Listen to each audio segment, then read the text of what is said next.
नमस्कार, ABC channel में आपका स्वागत है। मैं हूं सचिन श्रीवास्तव और आप मेरे साथ देखेंगे आजमगढ़ से जुड़ी खबरें।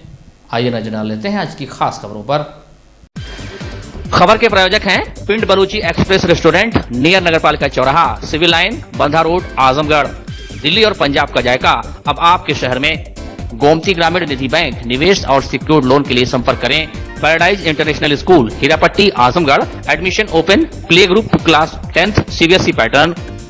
Sarvodaya public school, Harvanshpur, Azamgarh. Admission open.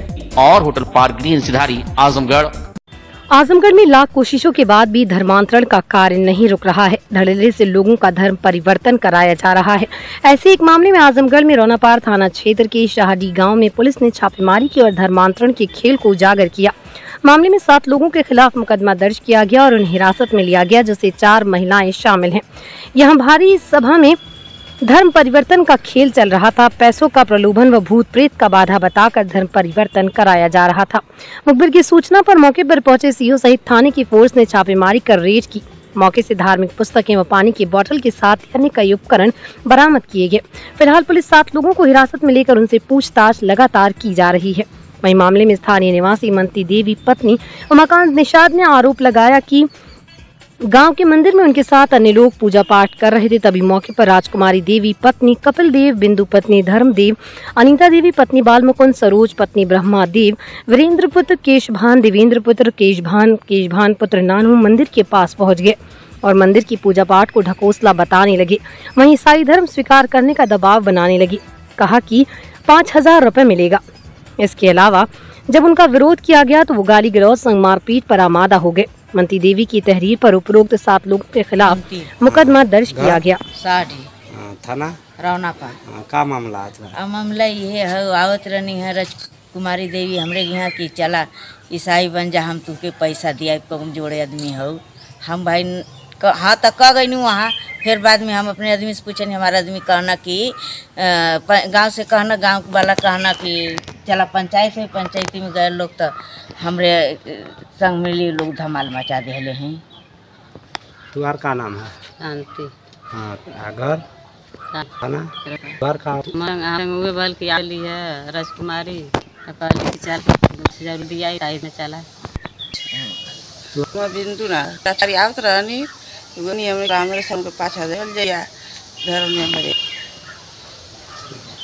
थाने का मामला रौनापार। हाँ अच्छा, मामला ईसाई धर्मांतरण का आया है कल संज्ञान में हम लोगों के। उसके बाद एसपी साहब को सूचना की गई और हमने शिकायत किया इस बात की।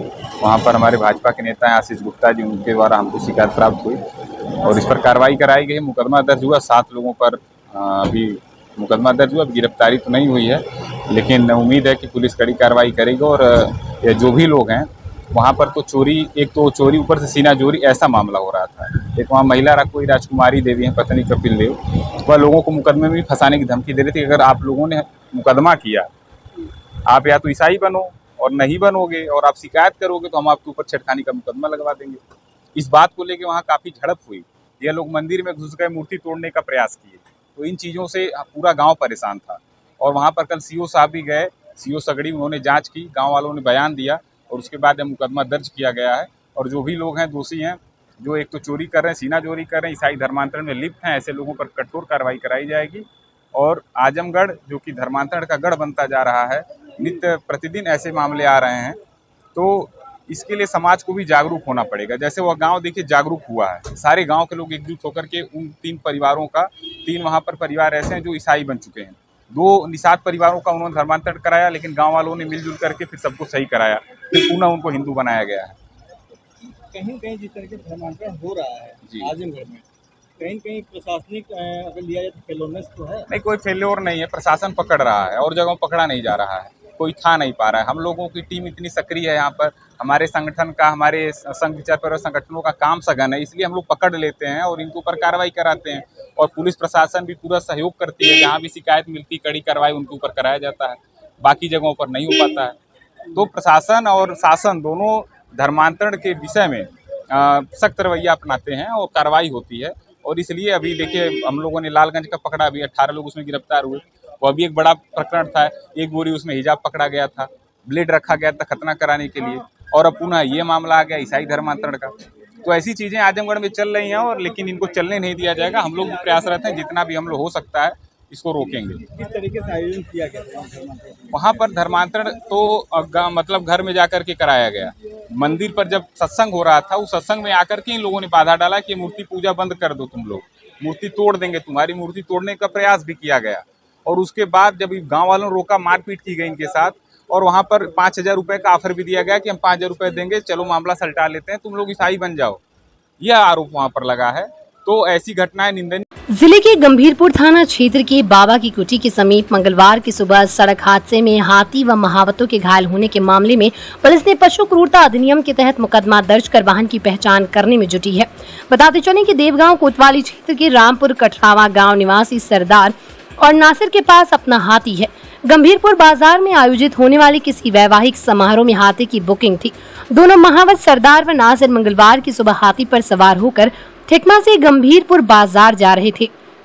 बाबा की कुटी के पास ठेकमा की तरफ से आ रहे ट्रक ने हाथी को टक्कर मार दी, जिससे हाथी के साथ ही उस पर बैठे दोनों महावत गिरकर घायल हो गए। दुर्घटना के बाद घायलों को अस्पताल पहुंचाया गया। वहीं वन विभाग व चिकित्सकों की टीम ने हाथी का प्राथमिक उपचार शुरू किया था। एसपी सिटी शैलेंद्र लाल ने बताया कि इस दुर्घटना में घायल महावतों की हालत ठीक है। हाथी की भी प्राथमिक उपचार कर उसके मालिक के घर पहुंचा दिया गया। इस मामले में तहरीर के आधार पर पशु क्रूरता अधिनियम के तहत मुकदमा दर्ज कर वाहन की पहचान पुलिस कर रही है। ये बाबा की कुटी थाना गंभीरपुर में किसी अज्ञात वाहन के द्वारा हाथी को टक्कर मार दी गई व इसमें सवार 2 महावत वो भी घायल हो गए। हाथी भी घायल हुआ। वेटनरी डॉक्टर्स को बुलाया गया, फॉरेस्ट डिपार्टमेंट को संपर्क करके उनको बुलाया गया। हाथी को प्राथमिक चिकित्सा प्रदान करेगी और दोनों महावत को अस्पताल भिजवाया गया। हाथी की कंडीशन अब ठीक है और अपने डेस्टिनेशन के लिए जो उसका घर है वहाँ के लिए जा चुका है। तहरीर इस प्रकरण में प्राप्त हो गई है। 279 IPC और पशु क्रूरता का मुकदमा कायम किया जा रहा है और वाहन को आइडेंटिफाई करके दोषियों के विरुद्ध वैधानिक कार्रवाई की जाएगी। बीते दिनों भारतीय जनता पार्टी के सांसद दिनेश लाल यादव निरहुआ ने समाजवादी पार्टी के राष्ट्रीय अध्यक्ष अखिलेश यादव पर निशाना साधते हुए कहा था कि अखिलेश यादव जी 3 साल आजमगढ़ के सांसद रहे, लेकिन उन्होंने जिले के विकास के लिए एक भी मीटिंग करना उचित नहीं समझा। इसके साथ ही निरहुआ ने ये भी कहा था कि उन्होंने सांसद रहते हैं जो काम 15 साल में नहीं हुआ उसे 15 महीने में करा रहे हैं। बीजेपी नेता के वार पर समाजवादी पार्टी की तरफ से पलटवार करते हुए प्रदेश प्रवक्ता अशोक यादव ने कहा कि भारतीय जनता पार्टी के आंतरिक सर्वे में आजमगढ़ को रेड जोन में रखा गया और ये रेड जोन अभी से नहीं है, काफी लंबे समय से है। सपा प्रवक्ता ने कहा कि दिनेश लाल यादव निरहुआ के लोकसभा के उपचुनाव में जीत तुक्का थी। वो उपचुनाव था आम चुनाव 2024 में आजमगढ़ की जनता उन्हें नकार देगी और समाजवादी पार्टी के प्रत्याशी की जीत होगी। समाजवादी पार्टी के प्रवक्ता ने ये भी कहा कि आजमगढ़ का जो भी विकास हुआ है वो सपा की सरकार में हुआ है, भाजपा सरकार ने जिले का कोई विकास नहीं किया। अशोक यादव ने कहा कि सांसद निरहुआ नगर निकाय चुनाव में जिले में भाजपा प्रत्याशियों के पक्ष में जमकर प्रचार किए थे, लेकिन नतीजा ये रहा कि भाजपा चारों खाने चित हो गई। कहा कि इसी तरह से 2024 के चुनाव में निरहुआ समाजवादी पार्टी से बड़े अंतर से हारेंगे और हारने के बाद भोजपुरी फिल्मी दुनिया में लौटेंगे। देखिए, रेड जोन तो यहाँ पे शुरू से ही, जब से यहाँ लोकसभा का गठन हुआ तभी से भाजपा के लिए आजमगढ़ रेड जोन में है। चूँकि वो बाईपोल इलेक्शन था और ऐसा तुक्के में माननीय दिनेश लाल जी चुनाव जीत गए और उसके बाद जो भी चुनाव हुए हैं आपने देखा होगा, नगर पालिका चुनाव में इन्होंने जहाँ जहाँ प्रचार किया वहाँ वहाँ इनकी सीट हार गई। इससे इनकी लोकप्रियता का अंदाज़ा लग सकता है। और एक कहावत है कि बड़ा हुआ तो क्या हुआ, जैसे पेड़ खजूर, पंछी को छाया नहीं फल लागे। इतनी बड़ी सरकार है, केंद्र सरकार, राज्य सरकार, और आजमगढ़ में इन्होंने विकास का एक भी काम नहीं किया अपने 15 महीनों के कार्यकाल में। तो ये बड़ी बड़ी बातें करते हैं, लेकिन जनता के लिए एक पैसे का इनके पास कोई न कार्य योजना है और न कोई इनके ज़मीन पे कोई काम है। सड़कों के लेपन के अलावा इन्होंने आजमगढ़ में एक पैसे का काम नहीं किया। सिर्फ लोगों को घूम घूम के एक हीरोइन के साथ घूम घूम खाली फिल्म दिखाने का काम कर रहे हैं। ऐसे तो वोट जनता देने से रही। तो अभी इन्होंने आजमगढ़ की जनता को भी काफ़ी उल्टा सीधा बोला था। अभी मुझे लगता है मुबारकपुर विधानसभा में कोई इनकी जनसभा थी, उसमें कहा कि आजमगढ़ की जनता बड़ी मनबड़ है और इसका इलाज जो है उन्होंने बताया घुटना पंचर कर देना चाहिए आजमगढ़ की जनता का। तो इस तरह का जिस जनता ने इनको सारा आंखों बैठाया उस जनता का घुटना पंचर कर रहे हैं। तो इस तरह इनकी जो लोकप्रियता का आलम, मैं फिर वही कहूँगा कि नगर पालिका चुनाव में इन्होंने देख लिया कि जहाँ जहाँ गए वहाँ से 0 पे आउट हुए। और हमारी देखिए, नगर पालिका में पहली बार समाजवादी पार्टी ने जीत का परचम लहराया है आजमगढ़ नगर पालिका में। तो ये समाजवादी पार्टी का गढ़ रहा है। 10 विधायक हमारे हैं, नगर पालिका का चेयरमैन भी हमारा हो गया और जो चूंकि वो बाईपोल था उसके इशूज़ अलग होते हैं। इस बार मेन चुनाव है लोकसभा का, इसके इशूज़ अलग होंगे। आप देखेंगे इस बार बम्पर वोट से समाजवादी पार्टी यहाँ जीतने जा रही है। निरहू जी फिर से वही भोजपुरी फिल्में में जाके गाना बजाना वाला काम करेंगे। ये हमारे बड़े नेता हैं और उनके प्रतिनिधि के तौर पे जिसको उन्होंने अपना प्रतिनिधि बनाया था, उन्होंने सारी कार्य योजनाओं में भाग लिया, सारी समितियों में भाग लिया उनकी तरफ से। और रह गई बात विकास की, तो मुझे लगता है कि आजमगढ़ में कोई ऐसा काम बता दीजिए जो समाजवादियों के अलावा किसी और ने किया। चाहे यहाँ पे राहुल संकीर्तन महिला हॉस्पिटल से लेकर, रोडवेज से लेकर, कलेक्ट्रेट भवन से लेकर के, चीनी मिल से लेकर, कहाँ क्या क्या बताऊँ मैं आपको, सब कुछ तो समाजवादियों ने ही किया है। तो ऐसी बात नहीं है कि समाजवादी पार्टी ने काम नहीं किया, समाजवादी के अलावा किसी ने काम नहीं किया, ये बात कही है। वो तो कह रहे हैं कि हमने तो 15 साल का काम 15 महीने में हम कर रहे हैं, जो काम समाजवादी पार्टी कभी नहीं कर सकी। मैं तो दावे के साथ कहता हूँ कि आदरणीय दिनेश लाल जी 15 महीने में अपना 5 काम गिना दें, जनता को 5 काम गिना दें खाली, जो धरातल पे उन्होंने उतारा हो 5 काम, मैं मान जाऊँगा कि उन्होंने काम किया। काम तो कुछ है नहीं, काम किए होते तो उनके जहाँ जहाँ प्रचार किया हर जगह इनका जो है प्रत्याशी हार गया, तो काम किए रहते तो ऐसा थोड़ी रिजल्ट देती जनता। जनता के दिलो दिमाग से उतर चुके हैं ये, और जनता अब इनको देखिए, अब बिल्कुल जनता इनको लाइक नहीं कर रही है, क्योंकि इनकी जो नीतियां हैं। आप 15 महीनों में कितने दिन आजमगढ़ में रहे, हमेशा बॉम्बे रहते हैं, अब चुनाव आ गया तो घूम रहे हैं इधर उधर। आजमगढ़ के शहर कोतवाली क्षेत्र के कलेक्ट्रेट के समीप सिविल लाइन चौकी परिसर में स्थित पीपल के पुराने पेड़ की मोटी डाल अचानक से चरचराकर नीचे गिर गई। गनीमत थी कि मंगलवार की शाम को यह हादसा होने के समय पेड़ के नीचे जो लोग थे वो समय रहते वहां से भाग निकले, अन्यथा बड़ी घटना हो सकती थी। कोई फरियादी भी नहीं था। पुलिस चौकी में तैनात जियालाल भानु ने बताया कि वो जहानागंज से आते हैं। शहर कोतवाली से उनका यहाँ पर होमगार्ड की तैनाती मिली है। वो प्रतिदिन वही पेड़ के नीचे बैठते हैं। आज भी बैठे थे। जैसे ही अचानक से पेड़ की मोटी डाल की चरचराहट की आवाज हुई, वो वहां से हट गए। जैसे ही हटे तुरंत डाल जमीन पर गिरी। उनकी बाइक भी वहां से हटा दी गई। कुल मिलाकर कोई जानमाल की क्षति नहीं होने से लोगों ने राहत की सांस ली है। चौकी प्रभारी जफर खान ने बताया कि भवन को भी कोई नुकसान नहीं पहुंचा है। बता दें कि सिविल लाइन चौकी के परिसर का जीर्णोद्धार कुछ समय पहले ही किया गया था और परिसर की बाउंड्री के अंदर ये पेड़, जो कि कई वर्षों पुराना है, मौजूद था। इसको चारों तरफ भी गोल घेरा बनाकर बाउंड्री बनाई गई और काफी साज सज्जा भी की गई। सुनते हैं होमगार्ड जियालाल भानु ने क्या कहा। बात बच गया, हमारी गाड़ी भी बच गई, हम भी बच गए। उसी जगह बैठे थे कुर्सी लगा करके नीचे। भगवान का ऐसा मया कि हम लोग बच गए, बाल बाल हमारी गाड़ी भी बच गई और हम भी बच गए। कोई हताहत नहीं? नहीं, कोई हताहत नहीं हुआ। सब भगवान भोलेनाथ सबको बता दिए। अच्छा, कैसे ये डाल गिरी? ये अपने आप ऑटोमेटिक चरचरा के, हम लोग बैठे थे, ऑटोमेटिक अपने आप चरचरा के गिर गई। कोई घायल नहीं? नहीं, सब भगवान बता दिए भगवान। बुधवार को शहर के रोडवेज के निकट स्थित होटल गोल्डन फॉर्च्यून में राष्ट्रीय उपाध्यक्ष भाजपा महिला मोर्चा रेखा गुप्ता ने प्रेस वार्ता के दौरान कहा कि मोदी सरकार ने पिछले 9 वर्षों में बेहतर कार्य कर लोगों के जीवन में परिवर्तन ला दिया। किसान, मजदूर, वंचित तबकों के साथ ही महिलाओं के लिए अनेकों आयोजनों का संचालन किया जा रहा है। एयरपोर्ट से लेकर एम्स तक तथा सड़कों का तेजी से निर्माण किया जा रहा है, जबकि पिछले की सरकारें लोगों के जीवन में बदलाव लाने में पूरी तरह से असफल रही। आयुष्मान कार्ड, उज्ज्वला योजना, पेयजल, किसान सम्मान निधि, चिनाब पुल, अटल टनल, वंदे भारत एयरपोर्ट का विस्तार, मेट्रो का जाल बिछाना, लगभग 25 शहरों में नेटवर्क। 2014 से पहले 74 एयरपोर्ट थे, अब 150 से ज्यादा बन चुके हैं। रेलवे स्टेशन की भव्यता बढ़ाने से लेकर ट्रेनों की संख्या बढ़ाना आदि ऐसी तमाम योजनाओं को सरकार बखूबी संचालित कर रही है। 9300 जन औषधि केंद्र, 23 नए एम्स बने। शिक्षा के क्षेत्र में नई शिक्षा नीति लागू की गई। नए विश्वविद्यालय खोले गए। आज सबसे सस्ता इंटरनेट दुनिया में भारत में इस्तेमाल कर रहा है। सरकार ने पिछड़ा वर्ग आयोग को संवैधानिक दर्जा दिया। दिव्यांग जन को 7 से 21 कैटेगरी में आरक्षण, 10% सामान्य लोगों को आर्थिक आरक्षण देने का काम माननीय प्रधानमंत्री जी की सरकार ने 9 सालों की सरकार में किया। मोदी सरकार के 9 साल सेवा, सुशासन और गरीब कल्याण कार्यक्रम के तहत आयोजित प्रेस वार्ता को राष्ट्रीय उपाध्यक्ष महिला मोर्चा ने संबोधित करते हुए कहा कि प्रधानमंत्री नरेंद्र मोदी ने भारत की प्रतिष्ठा को विश्व पटल पर बढ़ाया है। अनेक देशों द्वारा उन्हें पुरस्कार से सम्मानित किया गया। पूरी दुनिया आज भारत की ओर आशा भरी नजरों से देख रही है।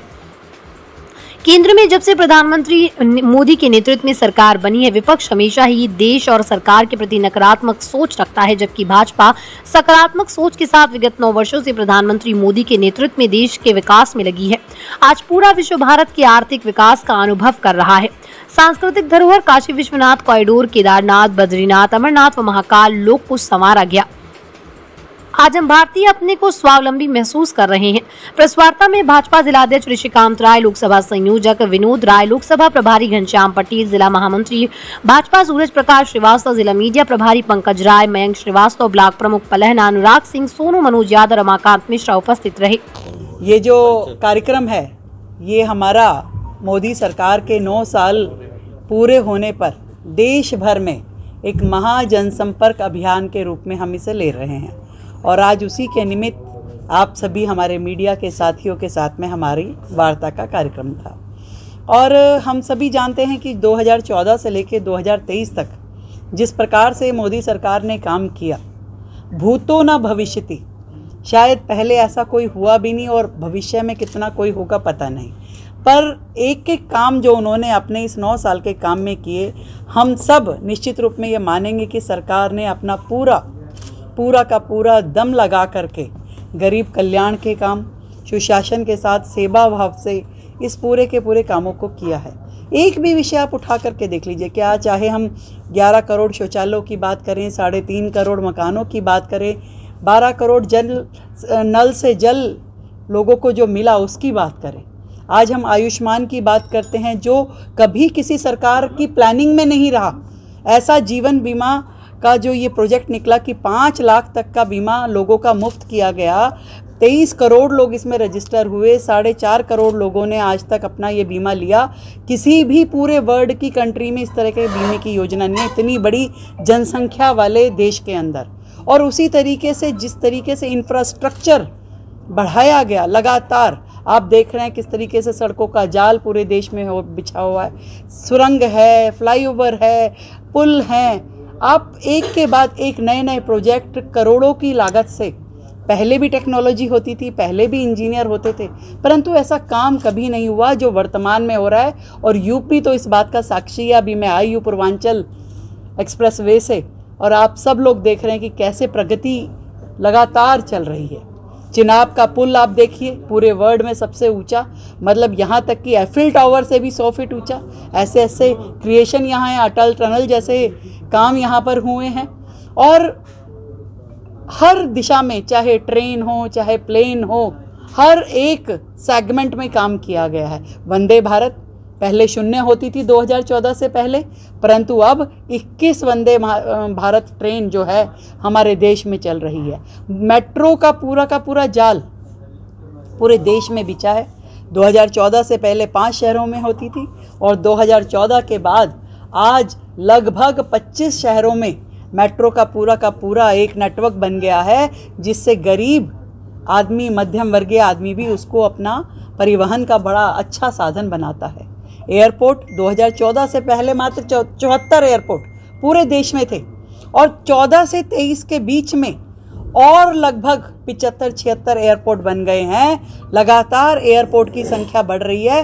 एक हवाई चप्पल पहनने वाला व्यक्ति भी हवाई जहाज की यात्रा कर सकता है। इतनी सुगमता इस सरकार ने भारत में हम सब के लिए उपलब्ध कराई है। आप रेलवे स्टेशन एक से एक नए बन रहे हैं, एयरपोर्ट को भी मात देने वाले इतने सुंदर रेलवे स्टेशन बन रहे हैं। आप देख रहे हैं कि किस तरीके से कोविड के समय में सबसे बड़ी उपलब्धि, आप और हम जब भी चर्चा करते हैं तो ये कहते हैं कोविड के समय में जो मोदी जी ने काम किया, जब बड़े बड़े देश, बड़ी बड़ी अर्थव्यवस्था वाले पूरे की पूरे राज्य, पूरे देश जो कुछ नहीं कर पा रहे थे, अपने लोगों की जान नहीं बचा पा रहे थे, ना केवल भारत ने वैक्सीन बनाई, अपनी भारतीय वैक्सीन बनाई, बल्कि 130 करोड़ लोगों का जीवन दान में मिला। हमारी उनकी जीवन की रक्षा हुई, चाहे वो कोई नेता अभिनेता था या साधारण व्यक्ति था, हर एक के लिए एक भाव से सबको वही वैक्सीन लगी। प्रधानमंत्री ने भी वही लगवाई और एक साधारण रिक्शा वाले ने भी, और अपने देश में तो दी ही दी, बाकी 100 से अधिक देशों को भी भारत की ओर से ये वैक्सीन गई। हम सब ने वो समय देखा है किस तरीके से हमने अपना पूरे के पूरे भारत में लोगों को स्वास्थ्य लाभ दिया। आज जन औषधि केंद्र 9300 जन औषधि केंद्र चल रहे हैं, रोजगार भी मिला और सस्ती दवाई भी मिल रही है। एम्स की संख्या आप देखिए, पहले एक एम्स हुआ करता था, सबको इलाज के लिए दिल्ली जाना पड़ता था, परंतु आज आज इलाज के लिए आपको पूरे के पूरे भारत में 23 नए एम्स और बाकी के राज्यों में भी लगातार एम्स बनने की प्रक्रिया चल रही है। पढ़ाई की लाइन में, शिक्षा के उसमें 40 साल बाद शिक्षा नीति में हमारे यहाँ बदलाव हुआ है, जो एक्चुअल में वर्तमान की परिस्थितियों के हिसाब से शिक्षा नीति आई है। मेडिकल की और इंजीनियरिंग की सीटें बढ़ाई गई हैं। नए विश्वविद्यालय, आपके तो यहाँ पे शहर में नया विश्वविद्यालय मिला है, तो नए नए विश्वविद्यालय खोले गए हैं ताकि हमारा देश जो है शिक्षा में खुद से समर्थ हो। हमारा जो ब्रेन ड्रेन हुआ करता था वो यहीं पे पढ़ाई करे, यहीं रोजगार करे, उसके साधन उपलब्ध कराए गए हैं। रोजगार की बात लेते हैं, मुद्रा लोन कितनी बड़ी स्कीम थी। 45 करोड़ लोगों को मुद्रा लोन के तहत लोन मिला और अमाउंट आपको ध्यान में मैं आपको कराऊं, 23 लाख करोड़ रुपए का अमाउंट इन लोगों को दिया गया। तो ये रोजगार की दिशा में कितना बड़ा काम है। कितने स्टार्टअप, कितने स्टैंड अप, कितने यूनिकॉर्न इस सरकार के माध्यम से खड़े हुए, नए रोजगार लोगों को मिले, नए व्यापार लोगों के शुरू हुए। टेक्नोलॉजी की बात कर लेते हैं, जितने मोबाइल आप लोग लेकर के अभी वीडियो बना रहे हैं, पहले कहाँ भारत बनाता था, आयात होता था खाली। आज भारत मैन्युफैक्चरिंग में, मोबाइल मैन्युफैक्चरिंग में सबसे आगे है, वर्ल्ड में सबसे आगे है। और टेक्नोलॉजी में सबसे सस्ता इंटरनेट यदि कोई इस्तेमाल कर रहा है तो वो भारतीय इस्तेमाल कर रहा है। 5G के टावर सबसे अधिक भारत में, अब तो हम 6G की ओर बढ़ गए हैं। तो ये टेक्नोलॉजी कहाँ से डेवलप हुई? ये इस सरकार के माध्यम से, आदरणीय हमारे नेता नरेंद्र मोदी जी के विज़न के कारण हो सकी कि आज आप समाज के हर एक वर्ग से, हर एक आयु के, हर एक जेंडर के व्यक्ति के लिए उन्होंने काम किया। आगामी 22 जून 2023 से आयोजित होने वाले 2 दिवसीय रामायण कॉन्क्लेव के आयोजन के संबंध में बुधवार को विकास भवन के सभागार में मुख्य विकास अधिकारी श्री प्रकाश गुप्ता की अध्यक्षता में बैठक आयोजित की गई। मुख्य विकास अधिकारी ने बताया कि कॉन्क्लेव के अंतर्गत कराए जाने वाले कार्यक्रमों में राम कथा, रामायण परंपरा पर आधारित 2 दिवसीय संगोष्ठी पर अलग अलग प्रसंग आयोजित किया जाएगा। बेसिक माध्यमिक विद्यालयों के छात्र छात्राओं के मध्य रामकथा के विविध प्रसंगों पर आधारित चित्रकला प्रतियोगिता का आयोजन किया जाएगा। बच्चों में रामकथा के प्रति अभिरुचि उत्पन्न करने हेतु विभिन्न शैक्षिक कार्यक्रमों के अंतर्गत अंत्याक्षरी प्रतियोगिता, निबंध प्रतियोगिता, क्विज प्रतियोगिता का आयोजन कराया जाएगा। प्रतियोगिता में प्रथम, द्वितीय एवं तृतीय स्थान प्राप्त करने वाले छात्र छात्राओं को पुरस्कृत एवं प्रमाण पत्र प्रदान किया जाएगा। सांस्कृतिक कार्यक्रमों के अंतर्गत पारंपरिक परिधान प्रतियोगिता, जिज्ञासा समाधान सत्र और झांकी का आयोजन किया जाएगा। कॉन्क्लेव में एनसीसी एवं एनएसएस के वॉलंटियर्स को शामिल किया जाएगा। कॉन्क्लेव के अंतर्गत रामलीला कमेटी को मंचन के लिए आमंत्रित किया जाएगा एवं पुरस्कृत किया जाएगा। मुख्य विकास अधिकारी द्वारा कार्यक्रम के व्यापक प्रचार प्रसार हेतु सूचना विभाग को निर्देशित किया गया। एलईडी वैन के माध्यम से रामायण के प्रसंगों पर आधारित वीडियो फिल्म का सजीव प्रसारण किया जाएगा। मुख्य विकास अधिकारी ने डीएफओ को रामायण कालीन पेड़ पौधों की वर्तमान प्रजातियां जो पाई जा रही हैं का कार्यक्रम स्थल पर गार्डन बनाया जाएगा और उसका नामांकन किया जाएगा। रामायण कॉन्क्लेव को सफलतापूर्वक संपन्न कराने हेतु पवन सिंह को स्थानीय संयोजक नियुक्त किया गया।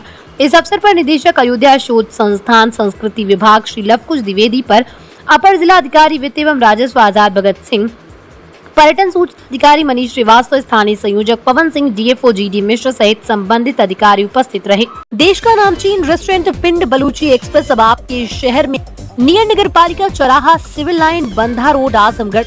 11 राज्य के 18 शहरों में 62 रेस्टोरेंट्स, धूम मचाने के बाद 63वां रेस्टोरेंट आजमगढ़ में। पिंड बलूची एक्सप्रेस रेस्टोरेंट में आपको मिलेगा नॉर्थ इंडियन वेज और नॉन वेज की लजीज और जायकेदार डिशेस। रेस्टोरेंट में उत्तर भारत, खासकर दिल्ली व पंजाबी स्टाइल के वेज नॉन वेज रेसिपी की विशेष सौगात। लजीज व्यंजनों के शौकीन आजमगढ़ वासियों को मिलेगा दाल मखनी, दही कबाब, ढाबा मटन चिकन अजवाइन का अनोखा स्वाद। आपके रेस्टोरेंट का नया पता, पिंड बलूची एक्सप्रेस, नियर नगर पालिका चौराहा, सिविल लाइन, बंधा road, Azamgarh. Sarvodaya public school near RTO office, Harbanspur, Azamgarh, affiliated to CBSE, admission open for classes nursery to 9th and 11th. Dedicated, experienced and well qualified staff. Computer science from class 1st onwards. Playground with lush green campus. Yoga, art and craft, drawing, music, dance classes.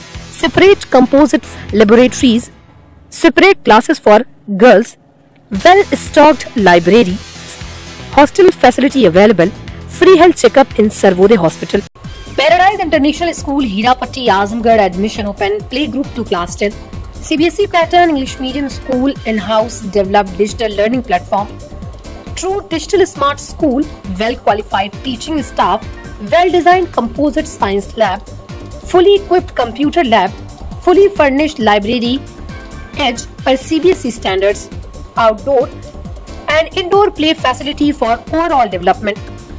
Our branch Kids Paradise Fun of Learning Playgroup section of Paradise International School to 100+ design activity kits and play zone for Kids Paradise Playgroup section.